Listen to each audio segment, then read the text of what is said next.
Punjabi radio USA ਸੁਣ ਰਹੇ ਸਾਰੇ ਸਰੋਤਿਆਂ ਨੂੰ ਬਲਵਿੰਦਰ ਕੌਰ ਵੱਲੋਂ ਪਿਆਰ ਭਰੀ ਸਤਿ ਸ਼੍ਰੀ ਅਕਾਲ। ਤੇ ਜੀ ਹਾਜ਼ਰ ਹੋ ਗਏ ਲੈ ਕੇ ਪ੍ਰੋਗਰਾਮ ਖਬਰ ਤੇ ਨਜ਼ਰ। ਖਬਰ ਤੇ ਨਜ਼ਰ ਪ੍ਰੋਗਰਾਮ ਦੇ ਵਿੱਚ ਸਾਡੇ ਨਾਲ ਹੁੰਦੇ ਨੇ ਜੀ ਬਲਤੇਜ ਪੰਨੂ ਜੀ, ਤੇ ਸਾਡੇ ਨਾਲ ਸਾਂਝੀਆਂ ਕਰਦੇ ਨੇ ਜੀ ਕਿ ਉੱਥੇ ਭਾਰਤ ਦੇ ਵਿੱਚ ਜਿਹੜਾ ਕੀ ਕੁਛ ਵਾਪਰ ਰਿਹਾ ਆ, ਕੀ ਕੁਝ ਜਿਹੜੀਆਂ ਸੁਰਖੀਆਂ ਪੜ੍ਹਦੇ ਆ ਉਹਨਾਂ ਦੇ ਪਿੱਛੇ ਕੀ ਕੁਛ ਹੁੰਦਾ ਆ। ਤੇ ਜੀ ਤੁਸੀਂ ਪੰਜਾਬੀ ਰੇਡੀਓ USA ਨੂੰ ਸੁਣ ਸਕਦੇ ਆ ਰੇਡੀਓ ਸੈੱਟ ਤੇ, ਨੈੱਟ ਤੇ, ਫੋਨ ਤੇ। ਰੇਡੀਓ ਸੈੱਟ ਤੇ ਸੁਣਨੇ ਲਈ ਤੁਸੀਂ ਸਟੂਡੀਓ ਦੇ ਵਿੱਚ ਕਾਲ ਕਰਕੇ ਪਤਾ ਕਰ ਸਕਦੇ ਆ ਜੀ। ਤੇ ਜੇ ਤੁਸੀਂ ਨੈੱਟ ਤੇ ਸੁਣਨਾ www.punjabiradiousa.com ਤੇ ਫੋਨ ਤੇ ਸੁਣ ਲਈ 8325515029, ਦੂਸਰਾ ਨੰਬਰ 6054756868 832 551 5029। ਤੇ ਹੁਣ ਅਸੀਂ ਗੱਲਬਾਤ ਕਰਾਂਗੇ ਬਲਤੇਜ ਪੰਨੂ ਹੋਰਾਂ ਦੇ ਨਾਲ। ਬਲਤੇਜ ਪੰਨੂ ਜੀ ਸਤਿ ਸ਼੍ਰੀ ਅਕਾਲ, ਸਵਾਗਤ ਹੈ ਜੀ। ਸਤਿ ਸ਼੍ਰੀ ਅਕਾਲ ਜੀ, ਧੰਨਵਾਦ ਜੀ, ਮਿਹਰਬਾਨੀ ਜੀ। ਬਲਤੇਜ ਪੰਨੂ ਜੀ ਆਪਾਂ ਪਹਿਲਾਂ ਪੰਜਾਬ ਤੋਂ ਹੀ ਸ਼ੁਰੂ ਕਰ ਲਈਏ ਕਿ ਕਹਿੰਦੇ ਕਿ ਰਾਜ ਨਹੀਂ ਸੇਵਾ, ਜਿਸ ਤਰ੍ਹਾਂ ETT ਦੇ ਜਿਹੜੇ ਟੀਚਰਾਂ ਦੀ ਆ ਉਹ ਕਿਸ ਤਰ੍ਹਾਂ ਸੇਵਾ ਕੀਤੀ ਗਈ ਆ? ਕੌਮਾ ਅੱਗੇ ਪਿੱਛੇ ਹੈ ਜੀ। ਪਹਿਲਾਂ ਜਿਹੜਾ ਕੌਮਾ ਪਾਇਆ ਹੋਇਆ ਸੀਗਾ ਕਿ ਰਾਜ ਨਹੀਂ ਕੌਮਾ ਫਿਰ ਸੇਵਾ, ਹੁਣ ਕੌਮਾ ਅੱਗੇ ਹੈ ਵੀ ਰਾਜ ਨਹੀਂ ਸੇਵਾ ਜੀ। ਤੋ ਇਹ ਜਿਹੜੀ ਸੇਵਾ ਕੀਤੀ ਹੈ ਜੀ ETT ਅਧਿਆਪਕਾਂ ਦੀ, ਕੱਲ ਪੁਲਿਸ ਨੇ ਬਹੁਤ ਬੁਰੀ ਤਰੀਕੇ ਦੇ ਨਾਲ ਕੁੱਟੇ ਨੇ ਜੀ। ਅੰਮ੍ਰਿਤਸਰ ਦੇ ਵਿੱਚ ਬਿਕਰਮ ਸਿੰਘ ਮਜੀਠੀਆ ਹੋਰਾਂ ਦੀ ਕੋਠੀ ਵੱਲ ਨੂੰ ਜਾ ਰਹੇ ਇਹ ਜਿਹੜੇ ਲੋਕ ਸਨ ਜੀ, ਜਿਹੜੇ ਟੀਚਰ ਨੇ, ਉਹਨਾਂ ਦੇ ਨਾਲ ਇਹਦੇ ਨਾਲ ਇੱਕ ਜਿਹੜੀ ਟੀਚਰ ਹੈ ਜੀ ਲੜਕੀ, ਉਹਦੀ ਅੱਖ ਜਿਹੜੀ ਹੈ ਜੀ ਬਹੁਤ ਬੁਰੇ ਤਰੀਕੇ ਨਾਲ ਡੈਮੇਜ ਹੋ ਗਈ ਹੈ। 2 ਦੀਆਂ ਬਾਹਾਂ ਜਿਹੜੀਆਂ ਨੇ ਉਹ ਟੁੱਟੀਆਂ ਨੇ। 10 ਬੰਦੇ ਜਿਹੜੇ ਨੇ ਉਹ ਸੀਰੀਅਸ ਇਸ ਵੇਲੇ ਹਸਪਤਾਲ ਦੇ ਵਿੱਚ ਦਾਖਲ ਕਰਵਾਏ ਗਏ ਨੇ। ਇਹ ਲਾਠੀਚਾਰਜ ਸਿਰਫ ਅੰਮ੍ਰਿਤਸਰ ਦੇ ਵਿੱਚ ਹੀ ਨਹੀਂ ਕੀਤਾ ਗਿਆ, ਹਰੀਕੇ ਪੱਤਣ ਦੇ ਨੇੜੇ ਵੀ ਵਿਛਾ ਕੇ ਜਿਹੜੇ ਆ ਜੀ ਕੁੜੀਆਂ ਮੁੰਡਿਆਂ ਨੂੰ ਕੁੱਟਿਆ ਗਿਆ।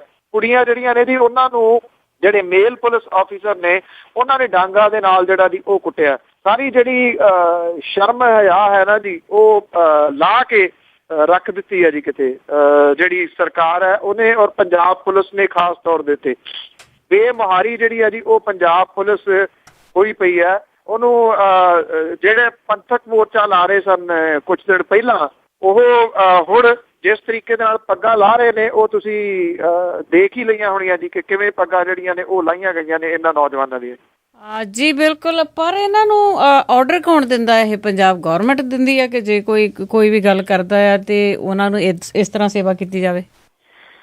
ਦੇਖੋ, ਜਿਹੜਾ SDM ਹੁੰਦਾ ਜੀ ਆਰਡਰ ਤਾਂ ਉਹ ਕਰਦਾ ਕਿ ਲਾਠੀ ਚਾਰਜ ਦੀ ਕਿੱਥੇ ਜ਼ਰੂਰਤ ਹੈ, ਪਰ ਸਰਕਾਰ ਦੀ ਤਰਫੋਂ ਅਜੇ ਇੱਕ ਸਿੰਗਲ ਬਿਆਨ ਵੀ ਇਹਦੇ ਉੱਤੇ ਨਹੀਂ ਆਇਆ ਕਿ ਇਹ ਗਲਤ ਪੁਲਿਸ ਦੇ ਜਿਨ੍ਹਾਂ ਨੇ ਪੁਲਿਸ ਆਫੀਸਰ ਨੇ ਇਹ ਸਾਰਾ ਕੁਝ ਕੀਤਾ ਉਹਨਾਂ ਦੀ ਪੁੱਛਗਿੱਛ ਹੋਣੀ ਚਾਹੀਦੀ ਹੈ, ਉਹਨਾਂ ਦੀ ਇਨਕੁਆਇਰੀ ਜਿਹੜੀ ਆ ਉਹ ਹੋਣੀ ਚਾਹੀਦੀ ਹੈ। ਇਹ ਕੁੜੀਆਂ ਮੁੰਡੇ ਕੌਣ ਨੇ ਜੀ? ਪੰਜਾਬ ਦੇ ਨੇ, ਹੱਕ ਹੀ ਮੰਗ ਰਹੇ ਨੇ। ਏਡੀ ਕਿਹੜੀ ਗੱਲ ਹੈ ਜੀ ਕਿ ਉਹਨਾਂ ਦਾ ਇਹ ਵੀ ਹੁਣ ਖੋਲਿਆ ਗਿਆ ਹੱਕ ਕਿ ਉਹ ਐਜੀਟੇਸ਼ਨ ਵੀ ਨਹੀਂ ਕਰ ਸਕਦੇ ਜੀ, ਉਹ ਸੜਕਾਂ ਦੇ ਉੱਤੇ ਜਿੰਦਾਬਾਦ ਮੁਰਦਾਬਾਦ ਵੀ ਨਹੀਂ ਕਰ ਸਕਦੇ ਜੀ। ਜੇ ਇਹ ਮੁਲਾਜ਼ਮ ਵਰਗ ਜਿਹੜਾ ਜੀ ਜੇ ਉਹਦੇ ਕੋਲੋਂ ਇਹੀ ਹੱਕ ਖੋਲਿਆ ਗਿਆ ਤੇ ਸਿੱਧਾ ਹੱਕਾਂ ਦੇ ਉੱਤੇ ਛਾਪਾ ਜੀ। ਇੱਕ ਪਾਸੇ ਏਡੇ ਇਸ਼ਤਿਹਾਰ ਛਪਵਾ ਕੇ ਤੁਸੀਂ ਲੋਕਾਂ ਨੂੰ ਇਕੱਠੇ ਹੋਣ ਦਾ ਸੱਦਾ ਦੇ ਰਹੇ ਹੋ ਕਿ ਤੁਸੀਂ ਇਕੱਠੇ ਹੋਵੋ ਜੀ, ਆਪਣੇ ਪੰਥ ਦੇ ਹਿੱਤਾਂ ਦੇ ਵਾਸਤੇ, ਪੰਥ ਦੇ ਹੱਕਾਂ ਦੇ ਵਾਸਤੇ ਲੜਨਾ। ਲੱਠ ਮਾਰ ਆਪਣੇ ਜਿਹੜੇ ਬੰਦੇ ਨੇ ਉਹ ਤੁਸੀਂ ਹਰਿਆਣੇ ਦੇ ਵਿੱਚ ਜਿਹੜੇ ਉਹ ਲਾ ਕੇ ਉੱਥੇ ਕਹਿ ਰਹੇ ਹੋ ਅਸੀਂ ਕਬਜ਼ੇ ਨਹੀਂ ਹੋਣ ਦੇਣੇ। ਇੱਥੇ ਜੇ ਆਪਣੇ ਨੌਕਰੀਆਂ ਦੇ ਵਾਸਤੇ ਕੋਈ ਸੰਘਰਸ਼ ਜਿਹੜਾ ਕਰ ਰਿਹਾ ਜੀ, ਉਹਨਾਂ ਦਾ ਇਹ ਹਾਲਾਤ ਜਿਹੜੇ ਬਣਾ ਦਿੱਤੇ ਗਏ ਨੇ ਜੀ, ਪੱਗਾਂ ਉਹਨਾਂ ਦੀਆਂ ਲੱਥੀਆਂ ਹੋਈਆਂ ਨੇ। ਗੱਲ ਉਹ ਜਗਸੀਰ ਜੀਦਾ ਉਹਨਾਂ ਦੀ ਇੱਕ ਬੋਲੀ ਹੈ ਜੀ, ਬੜੀ ਸਾਰਾ ਕੁਝ ਹੀ ਕਹਿ ਦਿੰਦੀ ਹੈ ਇੱਕ ਲਾਈਨ ਦੇ ਵਿੱਚ ਕਿ ਸਾਡੀ ਪੱਗ ਨੂੰ ਫਰਾਂਸ ਵਿੱਚ ਖਤਰਾ, ਪੱਗੋ ਪੱਗੀ ਹੋ ਗਏ ਖਾਲਸੇ। ਫਰਾਂਸ ਦੇ ਵਾਸਤੇ ਤਾਂ ਲੜ ਰਹੇ ਨੇ, ਪ੍ਰਧਾਨ ਮੰਤਰੀ ਕੋਲੇ ਵੀ ਜਾਂਦੇ ਨੇ, ਯਾਦ ਪੱਤਰ ਦੇਣ ਲਈ ਰਾਸ਼ਟਰਪਤੀ ਕੋਲੇ ਵੀ ਜਾਂਦੇ ਨੇ।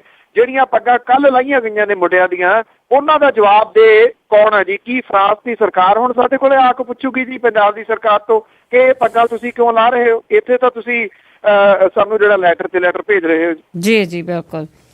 ਤੇ ਅੱਗੇ ਜੀ ਕਾਮਨਵੈਲਥ ਦੀਆਂ ਜਿਹੜੀਆਂ ਖੇਡਾਂ ਆ ਉਹਦੇ ਵਿੱਚ ਕਿੰਨੀ ਕੁ ਆਪਾਂ ਜਿਹੜੀ ਆ ਕਹਿੰਦੇ ਕਿ ਕੁਛ ਗੇਨ ਕੀਤਾ ਆ ਜਾਂ ਕਿੰਨੀ ਕੁ ਨਮੋਸ਼ੀ ਆ ਜਿਹੜੀ ਇਹਦੇ ਤੇ ਜ਼ਰੂਰ ਅਪਡੇਟ ਦਿਓ। ਦੇਖੋ, ਇੱਕ ਪੱਖੋਂ ਤਾਂ ਜਿਹੜੀ ਚੰਗੀ ਖਬਰ ਆ ਉਹ ਇਹ ਹੈ ਕਿ ਰਾਸ਼ਟਰਮੰਡਲ ਖੇਡਾਂ ਦੇ ਵਿੱਚ ਕਸ਼ਪ ਦੇ ਵਾਸਤੇ ਜੀ ਸੁਨਹਿਰੀ ਦਿਨ ਜਿਹੜਾ ਜੀ ਰਿਹਾ।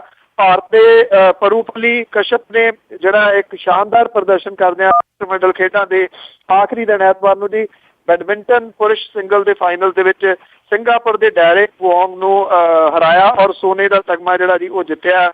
ਇਹ 32 ਸਾਲਾਂ ਬਾਅਦ ਇਸ ਦੇ ਵਿੱਚ ਜਿਹੜਾ ਜੀ ਤਗਮਾ ਹੈ ਉਹ ਆਇਆ। ਜਿੱਥੇ ਭਾਰਤ ਦੇ ਵਾਸਤੇ ਇਹ ਖੇਡਾਂ ਜਿਹੜੀਆਂ ਵਧੀਆ ਰਹੀਆਂ, ਉੱਥੇ ਨਾਲ ਦੀ ਨਾਲ ਜਿਹੜੇ 2 ਅਧਿਕਾਰੀ ਨੇ ਜੀ ਉਹਨਾਂ ਨੇ ਨਾਮ ਵੀ ਬਦਨਾਮ ਕਰਤਾ।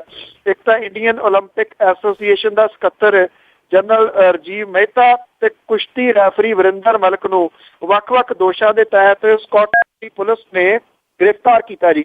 ਇਹਦੇ ਦੌਰਾਨ ਭਾਰਤ ਦੇ ਖੇਡ ਮੰਤਰਾਲੇ ਨੇ ਸਪਸ਼ਟ ਕੀਤਾ ਹੈ ਕਿ ਜੋ ਦੋਵਾਂ ਦੇ ਉੱਪਰ ਦੋਸ਼ ਸਾਬਤ ਹੋ ਗਏ ਤਾਂ ਉਹਨਾਂ ਦੇ ਖਿਲਾਫ ਕਾਰਵਾਈ ਕੀਤੀ ਜਾਊਗੀ। IOA ਅਧਿਕਾਰੀ ਰਾਜੀਵ ਮਹਿਤਾ ਨੂੰ ਸ਼ਰਾਬ ਪੀ ਕੇ ਗੱਡੀ ਚਲਾਉਣ ਤੇ ਵਰਿੰਦਰ ਮਲਿਕ ਨੂੰ ਜਿਨਸੀ ਸ਼ੋਸ਼ਣ ਦੇ ਜਿਹੜਾ ਜੀ ਸਬੰਧ ਦੇ ਤਹਿਤ ਗ੍ਰਿਫਤਾਰ ਕੀਤਾ ਗਿਆ। ਜਿੱਥੇ ਖਿਡਾਰੀਆਂ ਨੇ ਤਗਮੇ ਜਿੱਤ ਕੇ ਖੁਸ਼ੀ ਲਿਆਂਦੀ, ਉੱਥੇ ਇਹਨਾਂ 2 ਅਧਿਕਾਰੀਆਂ ਨੇ ਨਮੋਸ਼ੀ ਜਿਹੜੀ ਆ ਮੁਲਕ ਵਾਲਿਆਂ ਦੇ ਵਾਸਤੇ ਪੈਦਾ ਕੀਤੀ। ਜੀ ਤੇ ਅਗਲਾ ਮੇਰਾ ਕੁਐਸਚਨ ਹੈ ਜੀ, ਜਿਵੇਂ ਸੇਵਾ ਸੰਭਾਲ ਦਾ ਮੋਰਚਾ ਲੱਗਾ ਹੋਇਆ ਕੁਰੂਕਸ਼ੇਤਰ ਦੇ ਵਿੱਚ, ਤੇ ਉੱਥੇ ਦੀਆਂ ਕੀ ਅਪਡੇਟ ਨੇ? ਉਸ ਗੱਲ ਤੇ ਇੱਕ ਤਾਂ ਜੀ ਜਿਹੜਾ ਅਕਾਲੀ ਦਲ ਹੈ ਜੀ ਉਹਨੇ ਹਰਿਆਣੇ ਦੇ ਰਾਜਪਾਲ ਦੇ ਨਾਲ ਮੁਲਾਕਾਤ ਜਿਹੜੀ ਹੈ ਜੀ ਉਹ ਕੀਤੀ ਹੈ।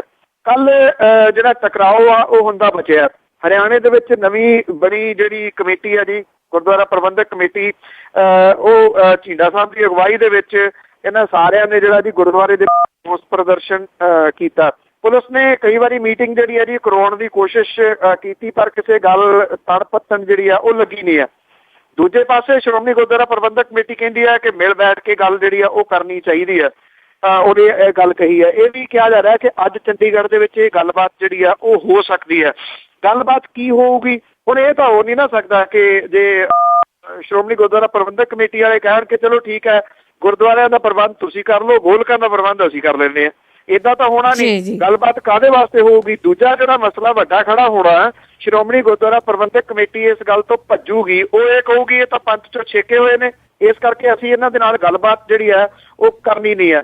ਇਹਦੇ ਉੱਤੇ ਬਲਦੀ ਦੇ ਉੱਤੇ ਤੇਲ ਜਿਹੜਾ ਜੀ ਇਹ ਲੀਡਰ ਪਾ ਰਹੇ ਨੇ। ਕੱਲ ਪ੍ਰਕਾਸ਼ ਸਿੰਘ ਬਾਦਲ ਹੋਰਾਂ ਨੇ ਮਹੰਤ ਦੱਸਿਆ ਇਹਨਾਂ ਨੂੰ ਕਿ ਇਹ ਤਾਂ ਹਰਿਆਣੇ ਦੇ ਮਹੰਤ ਨੇ, ਤੇ ਸ਼੍ਰੋਮਣੀ ਗੁਰਦੁਆਰਾ ਪ੍ਰਬੰਧਕ ਕਮੇਟੀ ਦੀ ਸਾਬਕਾ ਪ੍ਰਧਾਨ ਜਗੀਰ ਕੌਰ ਹੋਰਾਂ ਨੇ ਇਹ ਕਿਹਾ ਜੀ ਕਿ ਹਰਿਆਣੇ ਦੇ ਸਿੱਖ ਗਦਾਰ ਨੇ। ਉਹਨਾਂ ਨੇ ਸਾਰਿਆਂ ਨੂੰ ਗਦਾਰ ਕਹਿਤਾ ਜੀ। ਬਿਲਕੁਲ, ਜਿਸ ਤਰ੍ਹਾਂ ਇਹਨਾਂ ਦੇ ਅਹੁਦੇ ਆ ਜਾਂ ਹੁਣ ਹੈਗੇ ਆ ਜਾਂ ਹੈ ਨਹੀਂ ਗੇ, ਫਿਰ ਵੀ ਇਹਨਾਂ ਨੂੰ ਜਿਹੜਾ ਆ ਜਿਹੜੀ ਗੱਲਬਾਤ ਕਰਨੀ ਚਾਹੀਦੀ ਆ, ਬਿਆਨ ਦੇਣੇ ਚਾਹੀਦੇ ਆ, ਉਹ ਤੇ ਬੜੇ ਸੋਚ ਸਮਝ ਕੇ ਦੇਣੇ ਚਾਹੀਦੇ ਆ ਕਿ ਸਾਰੇ ਜਿਹੜੇ ਆ ਸਾਰਿਆਂ ਨੂੰ ਗਦਾਰ ਆ, ਤੇ ਪਤਾ ਨਹੀਂ ਉਹਨਾਂ ਦੇ ਵਿੱਚ ਜੀ ਗਦਾਰ ਆਪਾਂ ਆ ਜਾਂ ਉਹ ਹੈਗੇ ਆ, ਇਹ ਵੀ ਨਹੀਂ ਪਤਾ। ਤੇ ਅੱਗੇ ਗੱਲ ਕਰੀਏ ਜੀ, ਜਿਵੇਂ SGPC ਨੇ ਸੇਵਾਦਾਰਾਂ ਦੀਆਂ ਕਹਿੰਦੇ ਬੱਸਾਂ ਭਰ ਭੇਜ ਦਿੱਤੀਆਂ ਉੱਥੇ ਜੀ। ਇਹ ਜਿਹੜੇ ਟਾਸਕ ਫੋਰਸ ਹੈ ਜੀ, ਜਿਹਨੂੰ ਲੱਠ ਮਾਰ ਕਿਹਾ ਜਾ ਸਕਦਾ, ਇਹ ਲੱਠ ਮਾਰਾਂ ਨੇ ਜੀ ਹੋਰ ਜਿਹੜੇ ਨੇ ਮੈਂਬਰ ਕੁਰੂਕਸ਼ੇਤਰ ਦੇ ਗੁਰਦੁਆਰੇ ਦੇ ਵਿੱਚ ਜਿਹੜੇ ਆ ਨਾ ਜੀ ਉਹ ਭੇਜੇ ਨੇ ਜੀ। ਇਹ ਬੱਸ ਭਰ ਕੇ ਜਿਹੜੀ ਹੈ ਜੀ ਇਹਨਾਂ ਲੱਠ ਮਾਰਾਂ ਦੀ ਕੁਰੂਕਸ਼ੇਤਰ ਦੇ ਵਿੱਚ ਗਈ ਆ, ਜਿੱਥੇ ਹਰਿਆਣੇ ਦੇ ਵਿੱਚ ਜਿਹੜੀ ਪ੍ਰਬੰਧਕ ਕਮੇਟੀ ਵਾਲੇ ਨਵੇਂ ਜਿਹੜੇ ਨੇ ਉਹ ਮੋਰਚਾ ਲਾ ਕੇ ਜਿਹੜੇ ਜੀ ਉਹ ਬੈਠੇ ਨੇ। ਸ਼੍ਰੋਮਣੀ ਕਮੇਟੀ ਦੇ ਮੁੱਖ ਦਫ਼ਤਰ ਤੋਂ 100 ਤੋਂ ਵੱਧ ਤੇ ਅੰਮ੍ਰਿਤਸਰ ਤੋਂ ਬਾਹਰਲੇ ਗੁਰਦੁਆਰਿਆਂ ਤੋਂ 150 ਦੇ ਕਰੀਬ ਜਿਹੜੇ ਮੁਲਾਜ਼ਮ ਸੁਰੱਖਿਆ ਦੇ ਮੱਦੇਨਜ਼ਰ ਜਿਹੜਾ ਹਰਿਆਣੇ ਦੇ ਵੱਖ-ਵੱਖ ਗੁਰਦੁਆਰਿਆਂ ਦੇ ਵਿੱਚ ਲਾਏ ਗਏ ਨੇ ਜੀ। ਹਰਿਆਣੇ ਦੇ ਗੁਰਦੁਆਰਿਆਂ ਦੇ ਵਿੱਚ 500 ਤੋਂ ਵੱਧ ਮੁਲਾਜ਼ਮ ਸ਼੍ਰੋਮਣੀ ਕਮੇਟੀ ਦੇ ਵੱਲੋਂ ਨਿਯੁਕਤ ਕੀਤੇ ਹੋਏ ਨੇ, ਜਿਹਦੇ ਵਿੱਚ 400 ਤੋਂ ਵੱਧ ਮੁਲਾਜ਼ਮ ਹਰਿਆਣੇ ਦੇ ਨਾਲ ਜਿਹੜੇ ਉਹ ਸੰਬੰਧਿਤ ਨੇ, ਔਰ ਇਹਨਾਂ ਦੀ ਅਗਵਾਈ ਜਿਹੜੀ ਉਹ ਸ਼੍ਰੋਮਣੀ ਕਮੇਟੀ ਦੇ ਸੀਨੀਅਰ ਅਧਿਕਾਰੀ ਤੇ ਅਕਾਲੀ ਦਲ ਦੇ ਆਗੂ, ਵਿਧਾਇਕ ਤੇ ਲੋਕ ਸਭਾ ਮੈਂਬਰ ਜਿਹੜੇ ਨੇ ਉਹ ਕਰ ਰਹੇ ਨੇ। ਇਹ ਹੁਣ ਜਿਹੜੇ ਨਵੇਂ ਲੱਠ ਮਾਰ ਗਏ ਨੇ ਜੀ, ਇਹਨਾਂ ਦੇ ਨਾਲ ਜਾਣ ਦੇ ਨਾਲ ਸਥਿਤੀ ਉੱਤੇ ਹੋਰ ਜਿਹੜੀ ਆ ਉਹ ਤਣਾਅ ਵਾਲੀ ਜਿਹੜੀ ਆ ਜੀ ਉਹ ਹੋ ਜਾਊਗੀ। ਹਰਿਆਣੇ ਦੇ ਵਿੱਚ ਸੈਕਸ਼ਨ 85 ਦੇ ਅਧੀਨ 8 ਇਤਿਹਾਸਕ ਗੁਰਦੁਆਰੇ, ਸੈਕਸ਼ਨ 87 ਦੇ ਅਧੀਨ 17 ਗੁਰਦੁਆਰਿਆਂ ਤੋਂ ਇਲਾਵਾ 14 ਨਾਮਜ਼ਦ ਕਮੇਟੀਆਂ ਨੇ ਜੀ। ਤੇ ਅੱਗੇ ਚੱਲਦੇ ਜੀ ਆਪਾਂ ਬਿਹਾਰ ਦੇ ਵਿੱਚ, ਜਿੱਥੇ ਇੱਕ ਖਦਸ਼ਾ ਬਣਿਆ ਹੋਇਆ ਆ ਕਿ ਜਿਹੜਾ ਉੱਥੇ ਪਾਣੀ ਆਉਣ ਵਾਲਾ, ਆਪਣੇ ਹੜ੍ਹ ਆਉਣ ਵਾਲਾ ਆ, ਤੇ ਉੱਥੇ ਦੀ ਸਥਿਤੀ ਕਿਸ ਤਰ੍ਹਾਂ ਬਣੀ ਹੋਈ ਆ ਇਸ ਵੇਲੇ ਜੀ? ਬਿਹਾਰ ਦੇ ਜਿਹੜਾ ਕੋਸੀ ਦਰਿਆ ਆ ਉਹਦੇ ਨੇੜਿਓਂ ਲੋਕਾਂ ਨੂੰ ਜਬਰੀ ਜਿਹੜਾ ਜੀ ਉਹ ਉਠਾਇਆ ਜਾ ਰਿਹਾ ਉੱਥੋਂ। ਐਕਚੁਅਲੀ ਨੇਪਾਲ ਦੇ ਵਿੱਚ ਜਿਹੜੀਆਂ ਨੇ ਜੀ ਉਹ ਚਟਾਨਾਂ ਖਿਸਕਣ ਦੇ ਨਾਲ ਬਹੁਤ ਭਾਰੀ ਜਾਨੀ ਨੁਕਸਾਨ ਹੋਇਆ, ਔਰ ਇਸ ਤੋਂ ਬਾਅਦ ਪੂਰਬੀ ਭਾਰਤ ਦੇ 4 ਲੱਖ ਤੋਂ ਵੱਧ ਲੋਕਾਂ ਲਈ ਹੜ੍ਹਾਂ ਦਾ ਖਤਰਾ ਜਿਹੜਾ ਉਹ ਖੜਾ ਹੋ ਗਿਆ।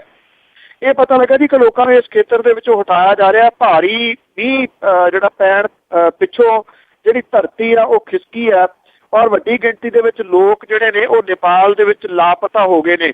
ਸਨਕੋਸੀ ਦਰਿਆ ਦੇ ਰਾਹ ਦੇ ਵਿੱਚ ਚਿੱਕੜ ਦਾ ਡੈਮ ਜਿਹੜਾ ਜੀ ਉਹ ਬਣ ਗਿਆ। ਇਹ ਨਦੀ ਕੋਸੀ ਨਾਂ ਦੇ ਹੇਠਾਂ ਦੀ ਭਾਰਤ ਦੇ ਬਿਹਾਰ ਸੂਬੇ ਦੇ ਵਿੱਚੋਂ ਲੰਘਦੀ ਹੈ ਔਰ ਇਹਦੇ ਵਿੱਚ ਪਾਣੀ ਵੱਡੀ ਗਿਣਤੀ ਦੇ ਵਿੱਚ ਛੱਡ ਦਿੱਤਾ ਗਿਆ। ਨੇਪਾਲ ਨੇ ਵਾਰਨਿੰਗ ਜਿਹੜੀ ਹੈ ਉਹ ਭਾਰਤ ਨੂੰ ਜਾਰੀ ਕਰਤੀ ਹੈ ਕਿ ਆਪਣੇ ਲੋਕ ਜਿਹੜੇ ਨੇ ਉੱਥੋਂ ਉਠਾ ਲਓ। ਇੱਕ ਬਹੁਤ ਵੱਡਾ ਖਤਰਾ ਜਿਹੜਾ ਬਿਹਾਰ ਦੇ ਵਿੱਚ ਹੜ੍ਹਾਂ ਨੂੰ ਲੈ ਕੇ ਇਸ ਵੇਲੇ ਬਣਿਆ ਹੋਇਆ। ਲੋਕ ਉੱਠ ਨਹੀਂ ਰਹੇ, ਉੱਥੋਂ ਜਬਰੀ ਜਿਹੜਾ ਜੀ ਉਹ ਉਠਾਇਆ ਜਾ ਰਿਹਾ ਕਿ ਇੱਥੋਂ ਚਲੇ ਜਾਓ, ਨਹੀਂ ਤਾਂ ਅਦਰਵਾਈਜ਼ ਤੁਸੀਂ ਨੁਕਸਾਨ ਜਿਹੜਾ ਉਹ ਝੱਲ ਸਕਦੇ ਹੋ ਜੀ। ਤੇ ਜੀ ਅਗਲੀ ਖਬਰ ਆਈ ਸੀਗੀ BC ਤੇ SSB ਆ ਜਿਹੜੇ ਇਹਨਾਂ ਨੇ ਕਾਫੀ ਆਧਾਰ ਜਿਹੜਾ ਆ ਉਹ ਦੇਣਾ ਆ ਜੇਲ੍ਹਾਂ ਦਾ, ਕਰੋੜਾਂ ਰੁਪਏ ਆ ਇਹਨਾਂ ਨੇ। ਇਹਨੇ ਕੀ ਖਰੀਦਿਆ ਹੋਊਗਾ ਕਿ ਜਿਹੜਾ ਇਹਨਾਂ ਦੇ ਸਿਰ ਕਰੋੜਾਂ ਰੁਪਏ ਦਾ ਆਧਾਰ ਚੜ ਗਿਆ? ਇਹ ਐਕਚੁਅਲੀ ਜੀ ਪੰਜਾਬ ਦੀਆਂ ਜੇਲ੍ਹਾਂ ਦੇ ਕਰੋੜਾਂ ਰੁਪਏ ਬਕਾਏ ਨੇ ਜੀ। ਡਿਪਟੀ ਕਮਿਸ਼ਨਰ ਤੇ ਜ਼ਿਲ੍ਹਾ ਪੁਲਿਸ ਕਪਤਾਨਾਂ ਦੇ ਵੱਲ ਇਹ ਖੜੇ ਨੇ ਜੀ। ਇਹਨਾਂ ਅਫਸਰਾਂ ਨੇ ਜੇਲ੍ਹਾਂ ਦੀਆਂ ਫੈਕਟਰੀਆਂ ਦੇ ਵਿੱਚ ਤਿਆਰ ਹੁੰਦਾ ਸਾਜ਼ੋ ਸਮਾਨ ਜਿਹੜਾ ਉਹ ਲਿਆ, ਪਰ ਉਹਨਾਂ ਦੀ ਬਣਦੀ ਰਾਸ਼ੀ ਜਿਹੜੀ ਆ ਉਹ ਨਹੀਂ ਦਿੱਤੀ। ਜੇਲ੍ਹਾਂ ਵਿਚਲੀਆਂ ਜਿਹੜੀਆਂ ਸਨਅਤਾਂ ਨੇ ਉਹਦੇ ਉੱਤੇ ਇਹਦਾ ਮਾੜਾ ਅਸਰ ਜਿਹੜਾ ਉਹ ਪੈ ਰਿਹਾ ਜੀ। ਜਿਹੜਾ ਇਹਦਾ ਅਸਰ ਹੈ ਉਹ ਜੇਲ੍ਹਾਂ ਦੀਆਂ ਬਜਟ ਦੇ ਉੱਤੇ ਵੀ ਸਿੱਧਾ ਜਿਹੜਾ ਪਿਆ। ਕੇਂਦਰੀ ਜੇਲ੍ਹ ਪਟਿਆਲੇ ਦੇ ਵੀ 4 ਕਰੋੜ ਰੁਪਏ ਸਰਕਾਰੀ ਤੇ ਪ੍ਰਾਈਵੇਟ ਵਿਭਾਗਾਂ ਵੱਲ ਫਸੇ ਪਏ ਨੇ। ਇਸ ਜੇਲ੍ਹ ਵੱਲੋਂ ਜੀ ਰਜਿੰਦਰਾ ਹਸਪਤਾਲ ਨੂੰ ਚਾਦਰਾਂ ਦੀ ਸਪਲਾਈ ਕੀਤੀ ਜਾਂਦੀ ਹੈ। ਸਿਹਤ ਵਿਭਾਗ ਵੱਲੋਂ ਬਦਲੇ ਦੇ ਵਿੱਚ ਰਾਸ਼ੀ ਜਿਹੜੀ ਉਹ ਨਹੀਂ ਤਾਰੀ ਗਈ ਜੀ। ਔਰ ਇਸੇ ਕੇਂਦਰੀ ਜੇਲ੍ਹ ਨੇ ਦੂਜੀਆਂ ਜੇਲ੍ਹਾਂ ਤੋਂ 3.25 ਕਰੋੜ ਰੁਪਏ ਜਿਹੜੇ ਆ ਲੈਣੇ ਨੇ ਔਰ ਹੋਰ ਸਰਕਾਰੀ ਵਿਭਾਗਾਂ ਤੋਂ ਤਕਰੀਬਨ 85 ਲੱਖ ਰੁਪਏ ਦਾ ਬਕਾਇਆ ਵੀ ਜਿਹੜਾ ਉਹ ਦੇਣਾ। ਕੇਂਦਰੀ ਜੇਲ੍ਹ ਪਟਿਆਲਾ ਦੇ ਜਿਹੜੇ ਡਿਪਟੀ ਸੁਪਰੀਡੈਂਟੈਂਟ ਨੇ ਜੀ, ਉਹਨਾਂ ਦਾ ਕਹਿਣਾ ਹੈ ਕਿ ਜੇਲ੍ਹ ਦੀ ਫੈਕਟਰੀ ਦੇ ਵਿੱਚ ਚਾਦਰਾਂ, ਦੇਸੀ ਸਾਬਣ, ਫਿਨਾਇਲ ਵਗੈਰਾ ਜਿਹੜਾ ਤਿਆਰ ਹੁੰਦਾ ਹੈ ਔਰ ਇਹ ਵਸੂਲੀ ਦੇ ਵਾਸਤੇ ਇੱਕ ਮੁਲਾਜ਼ਮ ਸਪੈਸ਼ਲ ਤਾਇਨਾਤ ਜਿਹੜਾ ਕੀਤਾ ਗਿਆ। ਕੁਝ ਵਸੂਲੀ ਜਿਹੜੀ ਆਉਣ ਵੀ ਲੱਗੀ ਹੈ। ਕੇਂਦਰੀ ਜੇਲ੍ਹ ਫਿਰੋਜ਼ਪੁਰ ਦੇ 2.25 ਕਰੋੜ ਰੁਪਏ ਜਿਹੜੇ ਉਹ ਬਕਾਏ ਨੇ ਉਹ ਫਸੇ ਹੋਏ ਨੇ। ਇਹ ਐਕਚੁਅਲੀ DC ਜਾਂ SSP ਨੇ ਆਪ ਨਹੀਂ ਜੀ ਖਰੀਦਿਆ ਹੈ ਸਮਾਨ, ਕਿਉਂਕਿ ਜਿਹੜਾ ਪ੍ਰਸ਼ਾਸਨ ਖਰੀਦਦਾ ਜੇਲ੍ਹਾਂ ਤੋਂ ਜਿਹੜਾ ਸਮਾਨ ਬਣਨ ਵਾਲਾ ਜੀ ਉਹ ਡਿਊਟੀ ਹੁੰਦੀ ਹੈ ਇਹਨਾਂ ਦੀ ਕਿ ਇਹਨਾਂ ਨੇ ਲੈ ਕੇ ਜਿਹੜੇ ਜੀ ਦੇਣੇ ਹੁੰਦੇ ਆ ਅੱਗੋਂ। ਇਹਨਾਂ ਨੇ ਗਾਂ ਜਿਹੜਾ ਜੀ ਉਹਦੇ ਵੱਲ ਗੌਲਿਆ ਨਹੀਂ, ਜਿਹਦੇ ਕਰਕੇ ਕਰੋੜਾਂ ਰੁਪਏ ਜਿਹੜੇ ਨੇ ਉਹ ਜੇਲ੍ਹਾਂ ਦੇ ਫਸੇ ਖੜੇ ਨੇ ਵੱਖ-ਵੱਖ ਜ਼ਿਲ੍ਹਿਆਂ ਦੇ ਵਿੱਚ ਜੀ। ਤੇ ਨਾਲ ਜਿਹੜੀਆਂ ਖਬਰਾਂ ਆ ਰਹੀਆਂ ਜੀ, ਨਾਮਧਾਰੀ ਵਿਵਾਦ ਜਿਹੜਾ ਆ ਉਹਨਾਂ ਦਾ ਜਾਰੀ ਆ ਕਿ ਇੱਕ ਦੂਸਰੇ ਨੂੰ ਅੰਦਰ ਨਹੀਂ ਜਾਣ ਦੇ ਰਿਹਾ। ਇਹਦਾ ਕੀ ਅਪਡੇਟ ਆ? ਮਾਇਆ ਨਾਗਣੀ ਹੈ ਜੀ, ਨਾਗੀ ਦਿੰਦੀ ਹੈ ਨਾ, ਇਹ ਆਮ ਲੋਕਾਂ ਨੂੰ ਛੱਡਦੀ ਆ ਤੇ ਨਾ ਇਹ ਜਿਹੜੇ ਇਹਦਾ ਪ੍ਰਚਾਰ ਕਰਦੇ ਆ ਜੀ ਉਹਨਾਂ ਨੂੰ ਛੱਡਦੀ ਹੈ। ਰੌਲਾ ਜਿਹੜਾ ਜੀ ਪ੍ਰਾਪਰਟੀ ਨੂੰ ਲੈ ਕੇ ਆ। ਭੁੱਖ ਹੜਤਾਲ ਤੇ ਬੈਠੇ ਹਰਵਿੰਦਰ ਸਿੰਘ ਜਿਹੜਾ ਤੇ ਉਹਨਾਂ ਦੀ ਪਤਨੀ ਪ੍ਰਵੀਨ ਕੌਰ ਜਿਹੜੀ ਆ, ਉਹਨਾਂ ਦੇ ਹੱਕ ਦੇ ਵਿੱਚ ਬਾਹਰਲੇ ਮੁਲਕਾਂ ਦੇ ਉੱਤੋਂ ਵੀ ਕੁਝ ਜਿਹੜੇ ਲੋਕ ਨੇ ਉਹ ਆਏ ਨੇ ਜੀ। ਭੁੱਖ ਹੜਤਾਲ ਕਰਨ ਵਾਲੇ ਜਿਹੜੇ ਆਗੂ ਨੇ ਉਹਨਾਂ ਦੀ ਜਾਂਚ ਦੇ ਵਾਸਤੇ ਡਾਕਟਰ ਜਿਹੜੇ ਨੇ ਉਹ ਪਹੁੰਚੇ ਨੇ। ਭੈਣੀ ਸਾਹਿਬ ਜਿਹੜੀ ਹੈ ਜੀ ਉੱਧਰ ਕਾਫੀ ਸਖਤ ਸੁਰੱਖਿਆ ਪ੍ਰਬੰਧ ਜਿਹੜੇ ਆ ਉਹ ਕੀਤੇ ਗਏ ਆ। ਜਿਹੜੇ ਡਾਕਟਰ ਉਦੇ ਸਿੰਘ ਆ ਜਿਹੜੇ ਇਸ ਵੇਲੇ ਗੱਦੀ ਦੇ ਉੱਤੇ ਬੈਠੇ ਨੇ, ਇੱਕ ਧਿਰ ਦੇ ਵੱਲੋਂ ਉਹਨਾਂ ਦੇ ਖਿਲਾਫ ਜਿਹੜਾ ਵਿਰੋਧ ਹੋ ਰਿਹਾ ਹੈ ਉਹਨੂੰ ਲੈ ਕੇ ਉੱਥੇ ਸਖਤ ਸੁਰੱਖਿਆ ਪ੍ਰਬੰਧ ਜਿਹੜੇ ਨੇ ਉਹ ਕੀਤੇ ਗਏ ਨੇ ਜੀ। ਲੁਧਿਆਣੇ ਦੇ ਵਿੱਚ ਬੈਠੀ ਜਿਹੜੀ ਨਾਮਧਾਰੀ ਸੰਗਤ ਹੈ ਉਹਨੇ ਸ਼ਾਮੀ ਦੀ ਇੱਥੇ ਮਿੰਨੀ ਸੈਕਟਰੀਏਟ ਦੇ ਸਾਹਮਣੇ ਫਿਰੋਜ਼ਪੁਰ ਰੋਡ ਦੇ ਉੱਤੇ ਆਵਾਜਾਈ ਜਿਹੜੀ ਸੀ ਉਹ ਠੱਪ ਕਰਤੀ, ਕਿਉਂਕਿ ਇੱਥੋਂ ਸਾਰਾ ਜਿਹੜਾ ਫਿਰੋਜ਼ਪੁਰ ਤੋਂ ਟ੍ਰੈਫਿਕ ਆਉਂਦਾ ਜਿਹੜਾ ਅੱਗੇ ਚੰਡੀਗੜ੍ਹ, ਪਟਿਆਲਾ, ਦਿੱਲੀ ਨੂੰ ਲੰਘਦਾ, ਉਦੋਂ ਲੰਬੀਆਂ ਲਾਈਨਾਂ ਜਿਹੜੀਆਂ ਸੀਗੀਆਂ ਜੀ ਉਹ ਲੱਗ ਗਈਆਂ ਔਰ ਜ਼ਿਲ੍ਹਾ ਪ੍ਰਸ਼ਾਸਨ ਜਿਹੜੀ ਸੀ ਉਹਨੂੰ ਹੱਥਾਂ ਪੈਰਾਂ ਦੀ ਪੈ ਗਈ। ਵੱਡੀ ਗਿਣਤੀ ਦੇ ਵਿੱਚ ਜਿਹੜੀ ਪੁਲਿਸ ਸੀ ਉਹਨੇ ਆ ਕੇ ਇਹ ਜਾਮ ਜਿਹੜਾ ਸੀਗਾ ਉਹ ਖੁਲਵਾਇਆ ਔਰ ਡਾਕਟਰਾਂ ਨੇ ਜਾਂਚ ਜਿਹੜੀ ਹੈ ਜੀ ਭੁੱਖ ਹੜਤਾਲ ਤੇ ਬੈਠੇ ਲੋਕਾਂ ਦੀ ਜਿਹੜੀ ਉਹ ਕੀਤੀ। ਇਹਦੇ ਹੁਣ 2 ਭਰਾ ਹੀ ਆਪਸ ਦੇ ਵਿੱਚ ਗੱਦੀ ਦਾ ਨਿਬੇੜਾ ਕਰ ਲੈਣ ਦੀ ਬਥੇਰੀ ਪ੍ਰਾਪਰਟੀ ਹੈ, ਥੋੜੀ ਬਹੁਤੀ ਇਹਨੂੰ ਵੀ ਦੇ ਦਿੱਤੀ ਜਾਵੇ ਤੇ ਸ਼ਾਇਦ ਮਾਮਲਾ ਜਿਹੜਾ ਜੀ ਹੱਲ ਹੋ ਜਾਏ। ਪਰ ਇਹ ਮਾਮਲਾ ਹੱਲ ਹੋਣ ਦੀ ਜਗ੍ਹਾ ਦੇ ਉੱਤੇ ਦਿਨੋਂ ਦਿਨ ਜਿਹੜਾ ਉਹ ਹੋਰ ਜ਼ਿਆਦਾ ਉਲਝਦਾ ਜਾ ਰਿਹਾ ਜੀ। ਕਾਫੀ ਉਲਝ ਚੁੱਕਾ ਹੈਗਾ ਆ। ਤੇ ਅੱਗੇ ਗੱਲ ਕਰੀਏ ਕਿ ਪ੍ਰਧਾਨਗੀ ਨੂੰ ਲੈ ਕੇ ਇੱਕ ਕਾਲਜ ਦੇ ਵਿੱਚ ਗੋਲੀ ਚੱਲ ਗਈ ਸੀਗੀ, ਇੱਕ ਨੌਜਵਾਨ ਦੀ ਮੌਤ ਹੋ ਗਈ ਸੀ, ਉਸ ਬਾਰੇ ਪਤਾ ਲੱਗਾ? ਉਸ ਨੌਜਵਾਨ ਬਾਰੇ ਜੀ ਇਹ ਜਿਹੜੀ ਕੱਲ ਆਪਾਂ ਖਬਰ ਸਾਂਝੀ ਕੀਤੀ ਸੀਗੀ, ਜਿਹੜੇ ਇੱਥੇ ਮੁਕਤਸਰ ਦੇ ਵਿੱਚ ਜਿਹੜੀ ਹੈ ਜੀ ਉਹ ਗੋਲੀ ਚੱਲੀ ਹੈ, ਉੱਥੇ ਪ੍ਰਧਾਨ ਜਿਹੜਾ ਜੀ ਉਹਦੀ ਡੈਥ ਹੋ ਗਈ ਸੀਗੀ। ਸਰਕਾਰੀ ਕਾਲਜ ਦੇ ਵਿੱਚ ਜਿਹੜੀ ਇਹ ਗੋਲੀ ਚੱਲੀ ਸੀਗੀ। ਜਿਹੜੇ ਵਿਦਿਆਰਥੀ ਨੂੰ ਮਾਰਨ ਵਾਲੇ ਜਿਹੜੇ ਮੁਲਜ਼ਮ ਨੇ ਉਹਨਾਂ ਦੇ ਵਿੱਚ ਮੁਕਤਸਰ ਬਲਾਕ ਸਮਿਤੀ ਦਾ ਚੇਅਰਮੈਨ ਅਮਨਦੀਪ ਸਿੰਘ ਮਹਾਸ਼ਾ ਦਾ ਪੁੱਤਰ ਤੇ ਜ਼ਿਲ੍ਹਾ ਯੂਥ ਅਕਾਲੀ ਦਲ ਦਾ ਜਿਹੜਾ ਅਹਿਮ ਆਗੂ ਆ ਜੀ ਦਾ ਸਾਬਕਾ ਪ੍ਰਧਾਨ ਪੁਸ਼ਕਰ ਫੱਤਣਵਾਲਾ, ਦਲ ਦਾ ਕੌਮੀ ਸਕੱਤਰ ਰਕੇਸ਼ ਚੌਧਰੀ ਜਿਹੜਾ ਹੈ ਜੀ ਯੂਥ ਅਕਾਲੀ ਦਲ ਦਾ, ਉਹਦਾ ਭਰਾ ਤੇ ਇੱਕ ਹੋਰ ਆਗੂ ਸਨੀ ਚੌਧਰੀ ਜਿਹੜਾ ਜੀ, ਤੇ ਸਹਾਇਕ ਸਬ ਇੰਸਪੈਕਟਰ ਸ਼ਮਸ਼ੇਰ ਸਿੰਘ ਦਾ ਪੁੱਤ ਗੋਲਡੀ ਜਿਹੜਾ ਜੀ ਇਹਦੇ ਵਿੱਚ ਸ਼ਾਮਲ ਹੈ। ਪੁਲਿਸ ਦੇ ਵੱਲੋਂ ਯੂਥ ਅਕਾਲੀ ਆਗੂਆਂ ਦੇ ਖਿਲਾਫ ਜਿਹੜਾ ਜੀ ਉਹ ਪਰਚਾ ਦਰਜ ਹੋਣ ਤੋਂ ਬਾਅਦ ਅਕਾਲੀ ਸਫਾ ਜਿਹੜੀਆਂ ਨੇ ਜੀ ਉਹਦੇ ਵਿੱਚ ਨਮੋਸ਼ੀ ਇੱਥੇ ਛਾਈ ਹੋਈ ਹੈ।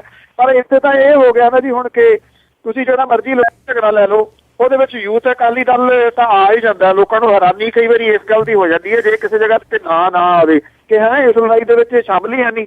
ਬਹੁਤੇ ਜਗ੍ਹਾ ਦੇ ਉੱਤੇ ਇਹ ਲੋਕ ਜਿਹੜੇ ਨੇ ਉਹ ਸ਼ਾਮਲ ਨੇ ਔਰ ਗੁੰਡਾਗਰਦੀਆਂ ਜਿਹੜੀਆਂ ਜੀ ਉਹ ਕਰ ਰਹੇ ਨੇ। ਜਿਹੋ ਜੀ ਮੁਕਤਸਰ ਦੇ ਵਿੱਚ ਹੋਈ ਹੈ, ਸ਼ਰੇਆਮ ਗੋਲੀਆਂ ਚਲਾ ਕੇ ਜਿਵੇਂ ਕਤਲ ਜਿਹੜਾ ਜੀ ਦਿਨ ਦਿਹਾੜੇ ਕੀਤਾ ਗਿਆ ਹੈ। ਜੀ ਤੇ ਅੱਗੇ ਗੱਲ ਕਰੀਏ ਕਿ ਜਿਹੜਾ ਤਲਵੰਡੀ ਸਾਬੋ ਦਾ ਜਿਹੜੀਆਂ ਉੱਥੇ ਜਿਮਨੀ ਚੋਣਾਂ ਹੋਣੀਆਂ ਆ ਉਹਦੇ ਵਿੱਚ ਜਿਹੜੇ ਕਾਫੀ ਉਮੀਦਵਾਰ ਆ ਤੇ ਉਹ ਬੜਾ ਰੌਚਕ ਬਣਦਾ ਜਾ ਰਿਹਾ ਆ ਤੇ ਉਹਦੀ ਕੀ ਅਪਡੇਟ ਆ? ਤਲਵੰਡੀ ਸਾਬੋ ਦੇ ਵਿੱਚ ਬਿਲਕੁਲ ਜੀ ਜ਼ੋਰ ਅਜ਼ਮਾਈ ਜਿਹੜੀ ਹੈ ਜੀ ਇਸ ਵੇਲੇ ਪੂਰੇ ਤਰੀਕੇ ਨਾਲ ਸ਼ੁਰੂ ਹੋ ਗਈ ਹੋਈ ਹੈ ਜੀ। ਜਿਹੜੇ ਅਕਾਲੀ ਦਲ ਹੈ ਉਹਨੇ ਤਾਂ ਜ਼ੋਨ ਵੰਡ ਉੱਥੇ ਕੀਤੀ ਹੈ, ਉਹਨੂੰ ਕਈਆਂ ਜ਼ੋਨ ਦੇ ਵਿੱਚ ਜਿਹੜਾ ਜੀ ਉਹ ਵੰਡ ਦਿੱਤਾ। ਹਰ ਬੰਦਾ ਜਿਹੜਾ ਆਪਣੇ ਕੰਮ ਦਾ ਮਾਹਰ ਹੈ ਜੀ ਉਹਨੂੰ ਲਾ ਦਿੱਤਾ ਗਿਆ। ਸ਼ਰਾਬ ਵਾਲਿਆਂ ਦਾ ਸ਼ਰਾਬ ਜ਼ੋਨ ਬਣ ਗਿਆ ਜੀ, ਭੁੱਕੀ ਵਾਲਿਆਂ ਦਾ ਭੁੱਕੀ ਜ਼ੋਨ ਬਣ ਗਿਆ। ਜਿਨ੍ਹਾਂ ਨੇ ਕੁੱਟ ਕਟਾਪਾ ਕਰਨਾ ਜੀ ਉਹ ਕੁੱਟ ਕਟਾਊ ਜਿਹੜਾ ਜ਼ੋਨ ਆ ਉਹ ਬਣਾ ਦਿੱਤਾ ਗਿਆ। ਜਿਹੋ ਜਿਹੀ TT ਵਾਲਿਆਂ ਦਾ ਕੀਤਾ ਗਿਆ, ਕਿਉਂਕਿ ਅਕਾਲੀ ਦਲ ਦੇ ਕੋਲੇ ਇਹੋ ਜਿਹੇ ਐਕਸਪਰਟ ਹੈਗੇ ਜੀ ਜਿਹੜੇ ਆਪਣਾ ਕੜਾ ਜਿਹੜਾ ਮੂਹਰੇ ਕਰ ਕਰਕੇ ਕੁੱਟਦੇ ਨੇ। ਉਹਨਾਂ ਦੀਆਂ ਵੀਡੀਓਜ਼ ਪਈਆਂ ਨੇ ਤੇ ਉਹਨਾਂ ਦੀਆਂ ਡਿਊਟੀਆਂ ਸ਼ਾਇਦ ਇਹ ਵੀ ਲੱਗੀਆਂ ਹੋਣਗੀਆਂ ਕਿਤੇ ਨਾ ਕਿਤੇ। ਦੂਜੇ ਪਾਸੇ ਜਿਹੜੀ ਕਾਂਗਰਸ ਹੈ ਜੀ, ਕਾਂਗਰਸ ਦਾ ਬਹੁਤਾ ਜ਼ੋਰ ਜਿਹੜਾ ਇੱਥੇ ਪਟਿਆਲੇ ਵਾਲੀ ਸੀਟ ਦੇ ਉੱਤੇ ਲੱਗਿਆ ਹੋਇਆ। ਕੈਪਟਨ ਅਮਰਿੰਦਰ ਸਿੰਘ ਹੋਰੀ ਆਪਣੇ ਤੌਰ ਦੇ ਉੱਤੇ ਇਹਨੂੰ ਸਾਰਾ ਦੇਖ ਰਹੇ ਨੇ ਔਰ ਉਧਰ ਜਿਹੜਾ ਜੀ ਪ੍ਰਤਾਪ ਸਿੰਘ ਬਾਜਵਾ ਹੋਰਾਂ ਨੂੰ ਕਿਹਾ ਗਿਆ ਕਿ ਉਹ ਜਾਣ, ਉਹ ਅਜੇ ਤੱਕ ਗਏ ਨਹੀਂ ਗੇ। ਇਸ ਕਰਕੇ ਕਾਂਗਰਸ ਦੀ ਚੋਣ ਮੁਹਿੰਮ ਬਹੁਤੀ ਭਖੀ ਨਹੀਂ ਗਈ। ਆਮ ਆਦਮੀ ਪਾਰਟੀ ਜਿਹੜੀ ਹੈ ਜੀ ਉਹਦੇ ਵੱਲੋਂ ਪ੍ਰੋਫੈਸਰ ਬਲਜਿੰਦਰ ਕੌਰ ਜਿਹੜੀ ਹੈ ਜੀ ਉਹਨੇ ਆਪਣਾ ਚੋਣ ਪ੍ਰਚਾਰ ਉਹ ਸ਼ੁਰੂ ਕਰਤਾ ਹੋਇਆ। ਪਰ ਆਮ ਆਦਮੀ ਪਾਰਟੀ ਦੇ ਵਿੱਚ ਤਰੇੜਾਂ ਜਿਹੜੀਆਂ ਨੇ ਉਹ ਕਾਫੀ ਡੂੰਘੀਆਂ ਹੁੰਦੀਆਂ ਨੇ ਜੀ। ਅਜੇ ਤੱਕ ਇਹ ਨਹੀਂ ਪਤਾ ਲੱਗਾ ਜੀ ਕਿ ਬਲਕਾਰ ਸਿੱਧੂ ਨੂੰ ਬਿਠਾਇਆ ਜਾਊਗਾ ਜਾਂ ਉਹ ਖੜਾ ਰਹੂਗਾ। ਇੱਕ ਇੱਥੋਂ ਦਾ ਸੀਨੀਅਰ ਆਗੂ ਹੈ ਜੀ ਅਵਤਾਰ ਸਿੰਘ ਚੋਪੜਾ, ਉਹਨਾਂ ਦਾ ਕਹਿਣਾ ਹੈ ਕਿ ਬੇਸ਼ੱਕ ਉਹ ਪਾਰਟੀ ਦੇ ਨਾਲ ਖੜੇ ਨੇ ਪਰ ਉਹਨਾਂ ਨੇ ਕਿਹਾ ਕਿ ਇਸ ਚੋਣ ਦੇ ਵਿੱਚ ਉਹ ਹਿੱਸਾ ਜਿਹੜਾ ਉਹ ਨਹੀਂ ਲੈਣਗੇ। ਉਹਨਾਂ ਨੇ ਕਿਹਾ ਕਿ ਵਰਕਰ ਜਿਹੜੇ ਨੇ ਉਹ ਨਿਰਾਸ਼ ਹੋ ਗਏ ਨੇ ਕਿਉਂਕਿ ਬਲਕਾਰ ਸਿੱਧੂ ਦੀ ਟਿਕਟ ਜਿਹੜੀ ਹੈ ਉਹ ਕੱਟੀ ਗਈ ਹੈ। ਇਹ ਟਿਕਟ ਕਿਉਂ ਕੱਟੀ ਗਈ ਹੈ ਇਹਨੂੰ ਲੈ ਕੇ ਉਹਨਾਂ ਨੇ ਜਿਹੜਾ ਜੀ ਇਹ ਕਿਹਾ ਕਿ ਮੈਂ ਇਹਦੇ ਵਿੱਚ ਜਿਹੜਾ ਜਾਣਾ ਹੀ ਨਹੀਂ ਗਾ ਜੀ।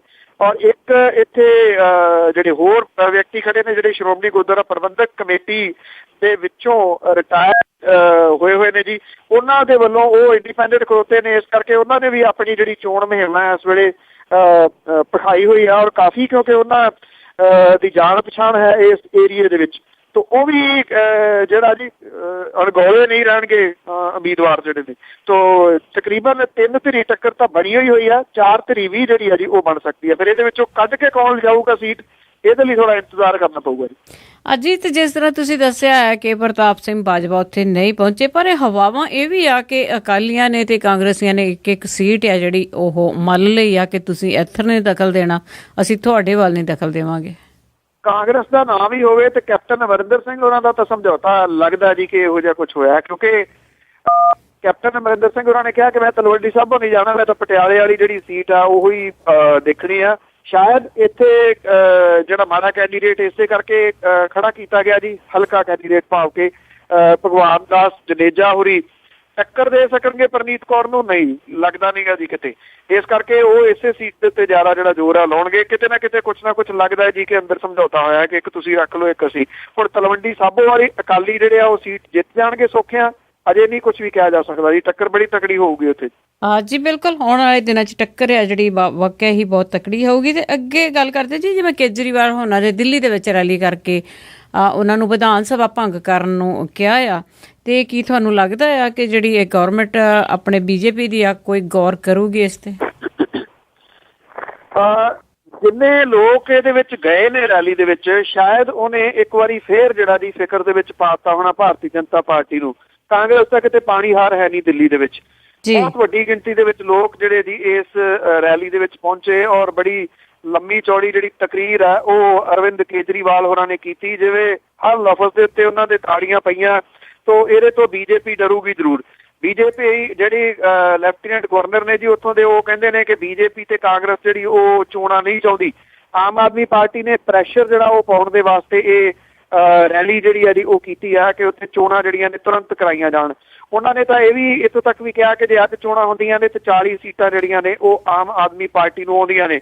ਉਹਨਾਂ ਨੇ ਕਿਹਾ ਨਾ ਕਰਾਓ, ਜੇ ਅਕਤੂਬਰ 'ਚ ਕਰਾਓਗੇ ਤਾਂ ਉਹ ਕਹਿੰਦੇ ਸਰਵੇ ਕਹਿੰਦਾ ਕਿ 55 ਸੀਟਾਂ ਜਿਹੜੀਆਂ ਨੇ ਉਹ ਆਮ ਆਦਮੀ ਪਾਰਟੀ ਨੂੰ ਆਉਣਗੀਆਂ। ਉਹ ਕਹਿੰਦੇ ਜਿੰਨੇ ਲੇਟ ਕਰੀ ਜਾਓਗੇ ਉਨੀਆਂ ਵੱਧ ਸੀਟਾਂ ਜਿਹੜੀਆਂ ਨੇ ਆਮ ਆਦਮੀ ਪਾਰਟੀ ਨੂੰ ਆਉਣਗੀਆਂ। ਇਹ ਜਿਹੜੀ ਦਿੱਲੀ ਦੇ ਵਿੱਚ ਰੈਲੀ ਹੋਈ ਹੈ, ਆਈ ਥਿੰਕ ਉਹਨੇ ਨਵੇਂ ਸਮੀਕਰਨ ਜਿਹੜੇ ਨੇ ਉਹ ਇੱਕ ਵਾਰੀ ਫੇਰ ਬੰਨ ਦਿੱਤੇ ਨੇ। ਉਹਨਾਂ ਨੇ 15 ਆਪਣੇ ਜਿਹੜੇ ਆਮ ਆਦਮੀ ਪਾਰਟੀ ਦੇ MLAs ਨੇ ਉਹਨਾਂ ਦੇ ਨਾਮ ਲਏ ਸਾਰਿਆਂ ਦੇ ਕਿ ਇਹਨਾਂ ਕੋਲੇ ਅਪਰੋਚ ਜਿਹੜੀ ਕੀਤੀ ਗਈ ਸੀ। ਇਹਨਾਂ ਨੂੰ ਇਹ ਵੀ ਕਿਹਾ ਗਿਆ ਕਿ ਚੰਗੇ ਅਹੁਦੇ ਦਿੱਤੇ ਜਾਣਗੇ, ਕਰੋੜਾਂ ਰੁਪਈਏ ਦੀ ਪੇਸ਼ਕਸ਼ ਵੀ ਕੀਤੀ ਗਈ। ਉਹਨਾਂ ਨੇ ਇਹ ਕਿਹਾ ਕਿ ਇਹਨਾਂ ਦੇ ਵਿੱਚੋਂ ਇੱਕ ਵੀ ਬੰਦਾ ਜਿਹੜਾ ਸੀਗਾ ਉਹ ਵਿਕਿਆ ਨਹੀਂ, ਇੱਕ ਵੀ ਬੰਦੇ ਨੂੰ ਤੋੜ ਨਹੀਂ ਸਕੇ ਭਾਰਤੀ ਜਨਤਾ ਪਾਰਟੀ ਵਾਲੇ। ਇਹ ਜਿਹੜੀਆਂ ਸਾਰੀਆਂ ਗੱਲਾਂ ਉਹਨਾਂ ਨੇ ਸਟੇਜ ਦੇ ਉੱਤੇ ਲੋਕਾਂ ਨੂੰ ਕਹੀਆਂ ਨੇ, ਜਿੱਥੋਂ ਤੁਸੀਂ ਅੰਦਾਜ਼ਾ ਲਾ ਸਕਦੇ ਹੋ ਕਿ ਅਜੇ ਵੀ ਜਿਹੜੀ ਭੰਨ ਤੋੜ ਦੀ ਕੋਸ਼ਿਸ਼ ਹੈ ਉਹ ਭਾਰਤੀ ਜਨਤਾ ਪਾਰਟੀ ਦੇ ਵੱਲੋਂ ਨਿਰੰਤਰ ਜਾਰੀ ਹੈ। ਹਾਂਜੀ ਬਿਲਕੁਲ। ਅਸੀਂ ਜੀ ਮੇਰਾ ਆਖਰੀ ਕੁਐਸਚਨ ਆ, ਜਿਵੇਂ ਮੋਦੀ ਸਾਹਿਬ ਗਏ ਨੇਪਾਲ ਸੀਗੇ ਜੀ ਦੇਸ਼ ਨੂੰ, ਤੇ ਉੱਥੇ ਕੀ ਸੰਧੀਆਂ ਕਰਕੇ ਆਏ ਨੇ? ਉੱਥੇ ਸੰਧੀਆਂ ਜਿਹੜੀਆਂ ਨੇ ਜੀ ਬਹੁਤੀਆਂ ਇਹੀ ਹੋਈਆਂ ਨੇ ਜੀ। ਇੱਕ ਤਾਂ ਪੈਸੇ ਜਿਹੜੇ ਨੇ ਉਹਨਾਂ ਨੇ ਕਿਹਾ ਕਿ ਅਸੀਂ ਨੇਪਾਲ ਦੀ ਜਿਹੜੀ ਹੈ ਮਦਦ ਕਰਨੀ ਹੈ, ਇੱਥੇ ਦਖਲ ਅੰਦਾਜ਼ੀ ਜਿਹੜੀ ਨਹੀਂ ਕਰਨੀ। ਨਰਿੰਦਰ ਮੋਦੀ ਹੋਰਾਂ ਦੇ ਉੱਥੇ ਜਾਣ ਦਾ ਜਿਹੜਾ ਮੁੱਖ ਮਕਸਦ ਜਿਹੜਾ ਸੀਗਾ ਨਾ ਜੀ, ਉਹ ਤਾਂ ਨੇਪਾਲ ਦੇ ਮੋਢੇ ਤੇ ਰੱਖ ਕੇ ਚਾਈਨਾ ਵੱਲ ਨੂੰ ਤੀਰ ਜਿਹੜਾ ਉਹਨਾਂ ਨੇ ਚਲਾਉਣਾ ਸੀਗਾ ਜੀ। ਨੇਪਾਲ ਦੇ ਵਿੱਚ 3 ਸਮਝੌਤਿਆਂ ਦੇ ਉੱਤੇ ਦਸਤਖਤ ਜਿਹੜੇ ਨੇ ਉਹ ਗੁਆਂਢੀ ਮੁਲਕ ਦੇ ਨਾਲ ਜਿਹੜੇ ਉਹ ਕੀਤੇ ਨੇ। ਭਾਰਤ ਵੱਲੋਂ ਨੇਪਾਲ ਦੇ ਜਿਹੜੇ ਪ੍ਰੋਜੈਕਟਾਂ ਦੇ ਵਾਸਤੇ 10,000 ਕਰੋੜ ਰੁਪਈਆ ਨੇਪਾਲੀ ਰੁਪਈਆ ਜਿਹੜਾ ਜੀ ਇਹ ਲਾਈਨ ਆਫ ਕ੍ਰੈਡਿਟ ਦੇਣ ਦਾ ਐਲਾਨ ਜਿਹੜਾ ਉਹ ਕੀਤਾ ਗਿਆ ਜੀ। ਅਮਨ ਵਾਰਤਾ ਦੀ ਪ੍ਰਕਿਰਿਆ ਵਧਾਉਣ ਦਾ ਖਰੜਾ ਤਿਆਰ ਕਰਨ ਤੇ ਆਰਥਿਕ ਮਸਲਿਆਂ ਸਣੇ ਕੁਝ ਮੁੱਦੇ ਜਿਹੜੇ ਨੇ ਉਹਨਾਂ ਦੇ ਉੱਤੇ ਵਿਚਾਰ ਵਟਾਂਦਰਾ ਜਿਹੜਾ ਜੀ ਉਹ ਕੀਤਾ ਗਿਆ। ਔਰ ਤਕਰੀਬਨ 17 ਸਾਲਾਂ ਬਾਅਦ ਨੇਪਾਲ ਦਾ ਦੌਰਾ ਕਰਨ ਵਾਲੇ ਉਹ ਪਹਿਲੇ ਪ੍ਰਧਾਨ ਮੰਤਰੀ ਜਿਹੜੇ ਨੇ ਉਹ ਬਣੇ ਨੇ ਜੀ ਨਰਿੰਦਰ ਮੋਦੀ ਹੋਰੀ। ਜੀ ਕਾਫੀ ਟਾਈਮ ਬਾਅਦ ਜਿਹੜਾ ਨੇਪਾਲ ਦਾ ਦੌਰਾ ਕੀਤਾ ਗਿਆ ਮੋਦੀ ਸਾਹਿਬ ਵੱਲੋਂ। ਤੇ ਜੀ ਅਖੀਰ ਦੇ ਵਿੱਚ ਆਜ਼ਨਾਮਾ ਕਿ ਸੀਟਾਂ ਦੋ ਲਈ ਚੋਣ ਹੁਣ ਹੋਣ ਲੱਗ ਪਈ ਕੂੜ ਪ੍ਰਚਾਰ। ਸੀਟਾਂ ਦੋ ਲਈ ਚੋਣ ਹੋਣ ਲੱਗ ਪਈ ਕੂੜ ਪ੍ਰਚਾਰ ਮੀਆਂ। ਦੋਸ਼ ਲਾਉਂਦੀ ਵਿਰੋਧ ਦੀ ਧਿਰ ਇੱਧਰ ਆਖੇ ਮਾੜੀ ਹੈ ਰਾਜ ਸਰਕਾਰ ਮੀਆਂ। ਦੂਜੇ ਪਾਸੇ ਅਕਾਲੀਆਂ ਸੁਣਨ ਕਹਿੰਦੇ ਅਸੀਂ ਦਿੱਤਾ ਜੀ ਰਾਜ ਨਿਖਾਰ ਮੀਆਂ। ਧਿਰ ਤੀਜੀ ਤੋਂ ਲੋਕਾਂ ਨੂੰ ਆਸ ਸੀਗੀ ਜਿਹੜੀ ਦੇਊਗੀ ਨਵੇਂ ਵਿਚਾਰ ਮੀਆਂ। ਕੈਂਡੀਡੇਟ ਤੋਂ ਉਹਨਾਂ ਦਾ ਪਿਆ ਰਫੜ ਗਿਆ ਰੁੱਸ ਹੈ ਸਿੱਧੂ ਬਲਕਾਰ ਮੀਆਂ। ਕੈਂਡੀਡੇਟ ਤੋਂ ਉਹਨਾਂ ਦਾ ਪਿਆ ਰਫੜ ਗਿਆ ਰੁੱਸ ਹੈ ਸਿੱਧੂ ਬਲਕਾਰ ਮੀਆਂ। ਆਪੋ ਵਿੱਚ ਉਹ ਰਹੇ ਜੇ ਲੜਨ ਰੁੱਝੇ ਕਿਵੇਂ ਜਾਣਗੇ ਪੱਤਣ ਤੋਂ ਪਾਰ ਮੀਆਂ। ਜੀ ਜੀ ਬਹੁਤ ਬਹੁਤ ਧੰਨਵਾਦ ਬਲਤੇਜ ਪੰਨੂ ਜੀ, ਥੈਂਕ ਯੂ ਤੁਹਾਡਾ। ਧੰਨਵਾਦ ਜੀ, ਬਹੁਤ ਮਿਹਰਬਾਨੀ। ਸਤਿ ਸ਼੍ਰੀ ਅਕਾਲ। ਮੁਲਾਕਾਤ ਹੁੰਦੀ ਜੀ ਕੱਲ। ਧੰਨਵਾਦ, ਸਤਿ ਸ਼੍ਰੀ ਅਕਾਲ ਜੀ। ਸਤਿ ਸ਼੍ਰੀ ਅਕਾਲ ਜੀ।